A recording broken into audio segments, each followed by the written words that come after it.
Hello LARC students, this is Deanna from UPS, and today I'm going to read a great story, The King of Too Many Things. The King of Too Many Things. Words by Laurel Snyder, pictures by Aurore Dumas. Once upon a time in a small kingdom with an even smaller king. Jasper had a good thing going. It was fun being the king. Every morning he ruled from his throne of pillows, and each afternoon he spent a few hours reading, coloring, and having a snack with Greg. It was nice. But one morning Jasper woke up, wanting more.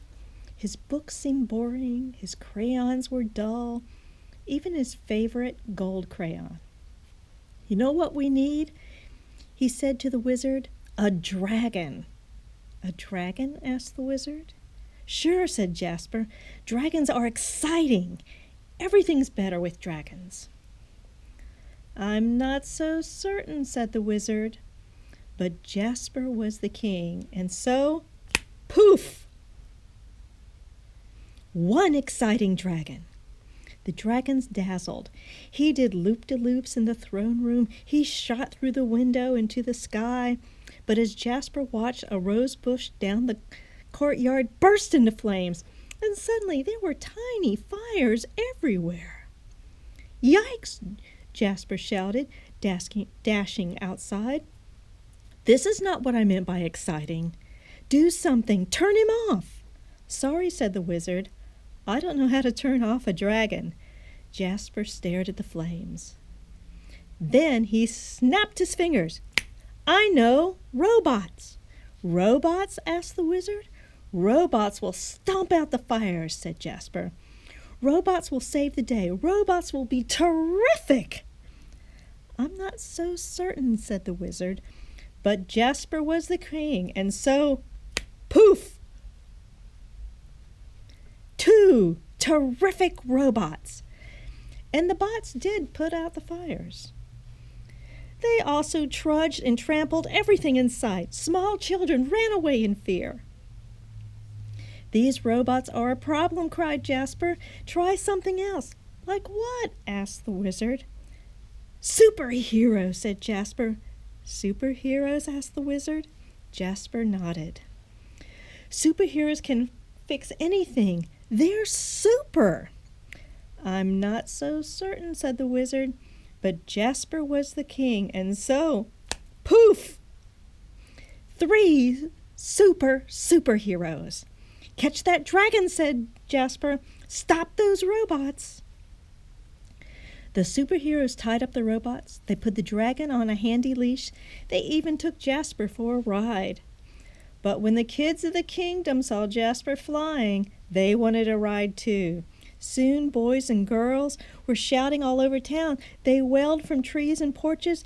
They refused to eat their dinners. "Me! Pick me!" Wizard developed a headache. "This is not super anymore," said Jasper. "Now what?" "Don't look at me," replied the wizard. "You're the king."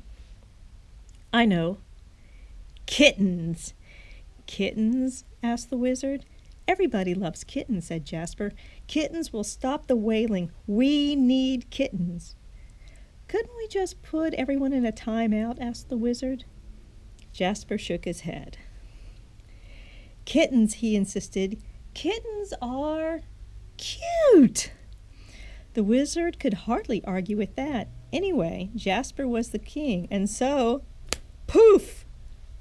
Cute kittens everywhere. Meow.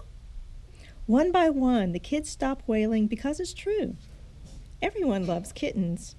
But Jasper still had a problem, or 4. The kittens teased the dragon, who spit the sparks. The kittens pounced the robots, who clanked furiously.